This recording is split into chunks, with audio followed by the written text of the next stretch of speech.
Ana naam jee fudhatee bootaa badii isaa arguu qabeechu gatii san arguu qaba.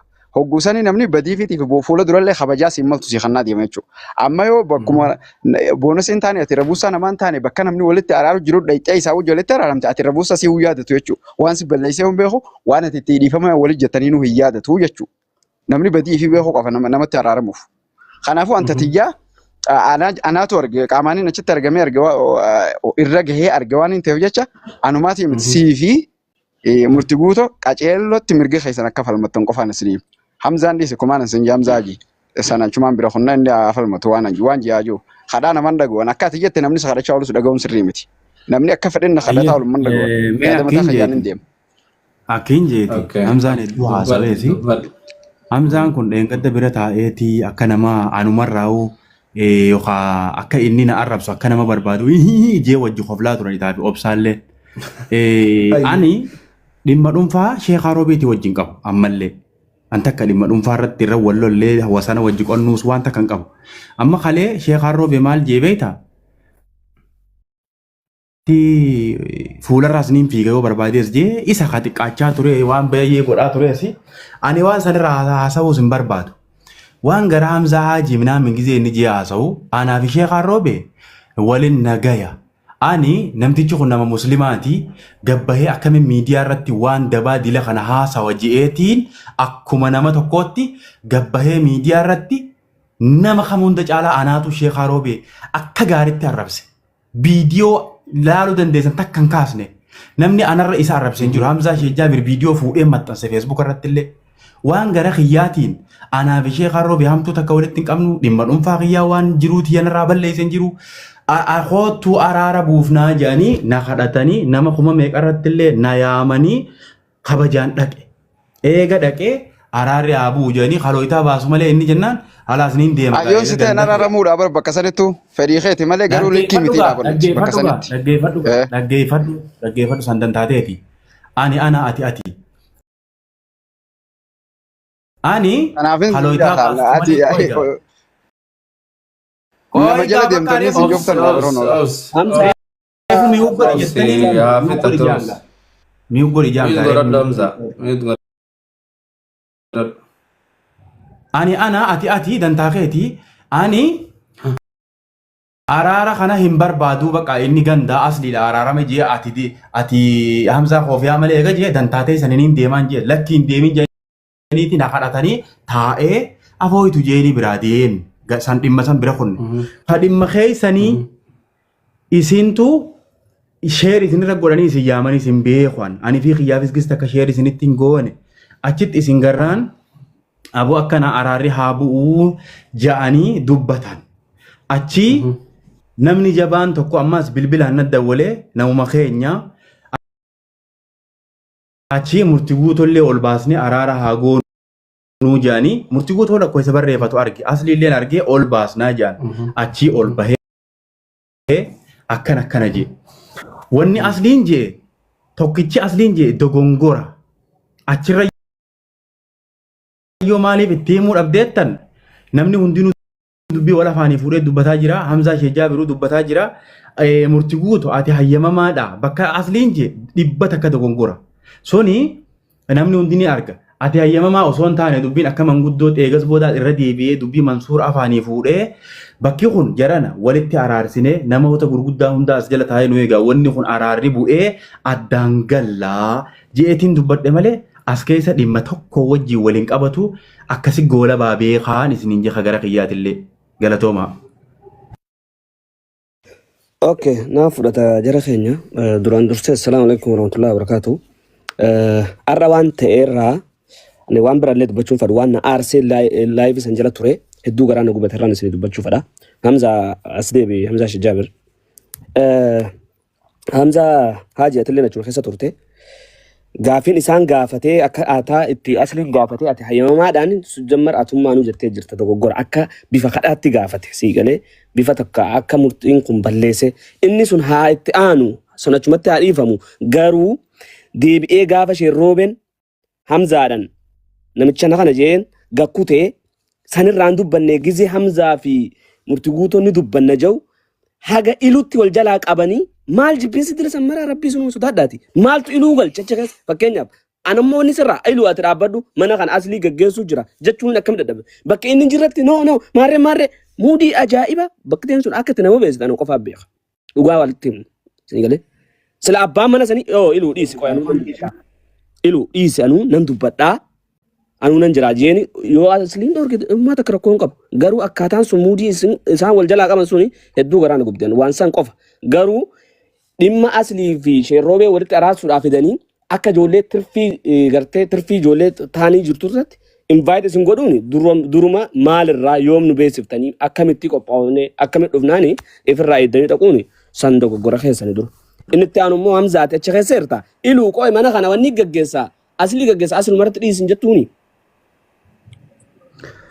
Lakkiin jeeti Hamzaanis ni jira namni hundinuu wal cinaa dubbataa jira murtii guutuu mataan isaanii ni jira hin deebne waan kana Hamzaa ati jettanii dubbii gara kiyya qofa dhiibuun barbaadina Hamzaa Sheejjaa bir mataan isaanii jira murtii guutuu ni jira ani manguddoo wayii taa'ee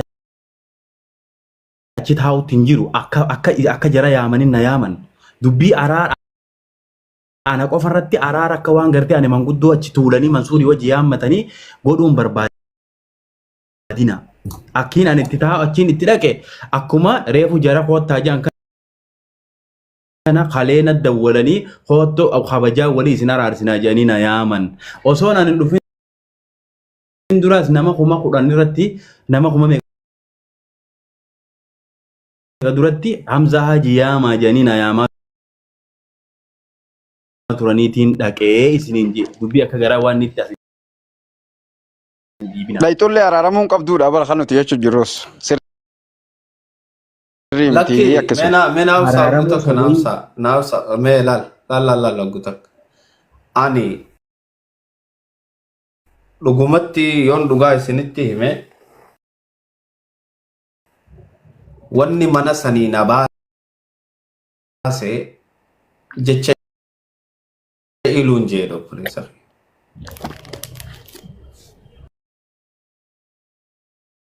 akkana laabe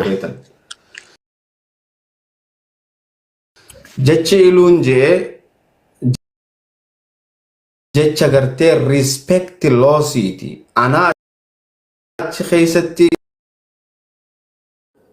nama dullacha ijaanuu lafa hin garre arraba dhiisi Hamzaa dhiisi isaa waama bara balu jechaan jiru ani arrabni isaa abba fakkaata ana balu jechaan jiru maqaa namaan dhoyne namni tokko bar kabajaan namaa wal qixaa bar namni hundi namaa bar namni hundi namaa bar wal qixaa bar abbaan badii ofii qaceelloo beeku qaban bar araaramuudhaaf dubbadho